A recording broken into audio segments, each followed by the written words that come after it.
અમદાવાદના science city road પર આવેલા ગ્રીન વ્યૂ એવન્યુમાં ચોરીની ઘટના સામે આવી છે, જેમાં ચોરી કરનાર અન્ય કોઈ નહીં પરંતુ એક ટેનિસ કોચ હોવાનો ખુલાસો થયો છે।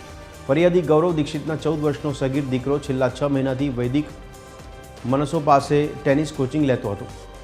ટેનિસ કોચ અનેકવાર તેને લેવા માટે ઘરે આવતો હતો, જો કે 19 ડિસેમ્બરના રોજ કોચે વોશરૂમના બહાને બેડરૂમમાં પ્રવેશ કરી 12.20 લાખના દાગીના ચોરી કર્યા। તે દાગીના પોતાની સાથે કામ કરતા નેમ શાહ નામના યુવકને આપી 10 લાખથી વધુમાં વેચી નાખ્યા હતા। આ મામલે પોલીસ ફરિયાદ નોંધાતા સોલા હાઈકોર્ટ પોલીસે આરોપીને પકડી પાડવા ટીમો કામે લગાડી છે।